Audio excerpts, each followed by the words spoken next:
it's unprecedented. We don't have a long human history of being completely connected via technology. This is something we're navigating right now for the first time.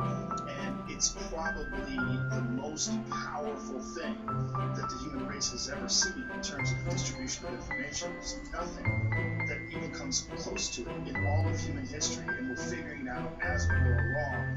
And what you exposed is that not only are we figuring out as we go along, but that to cover their ass, these cell phone companies engaged with the government have made it illegal for them to gather up all of your phone calls, all of your text messages, all of your emails, and store them somewhere so they can retroactively send you online or do something else like that.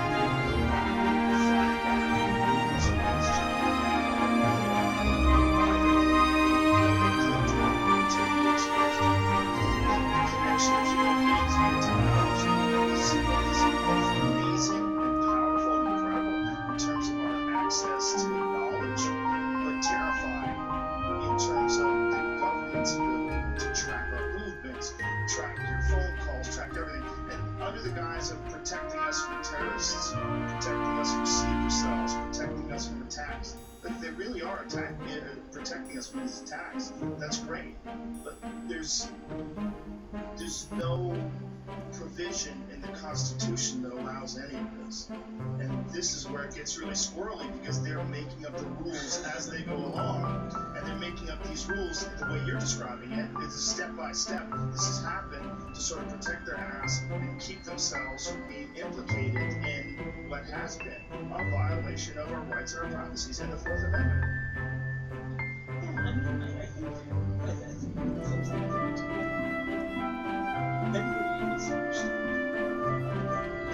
is understanding these things. The things that we talk about, God is most people criticize it first, though, not issue enough information.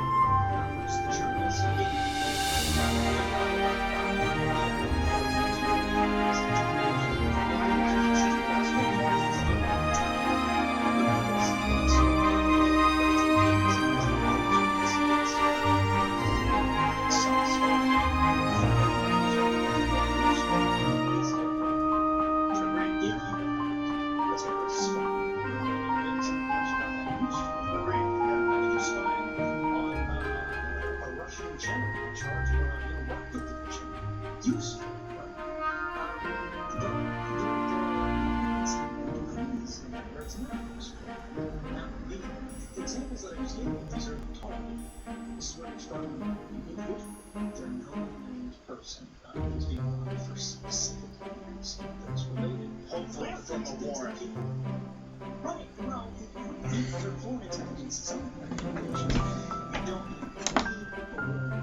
established that these programs are likely.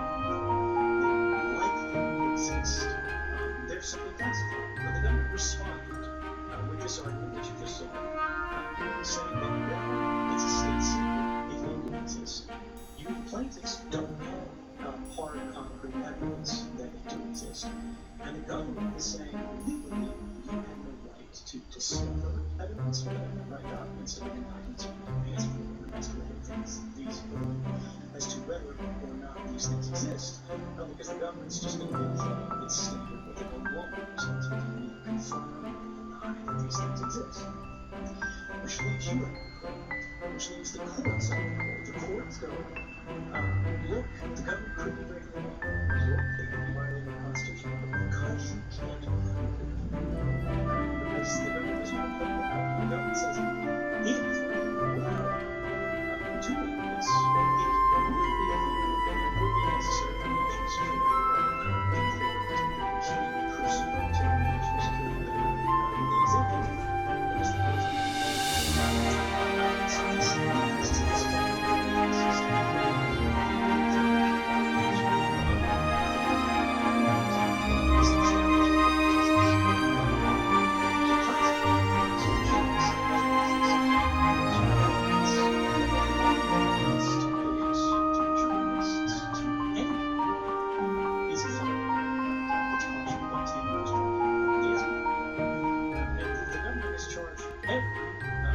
source of public interest journalism, who's really made a significant difference in these cases, since Daniel Ellsworth, under the same espionage, it's always the same. And there's no distinction to government between one who sold information to the foreign government for private benefit, right? Or whether you provide information to journalists for public interest. And that's fundamentally harmful thing. Things that have come into this, we're talking about the post-2013 court rulings that they found what the government was doing was unlawful.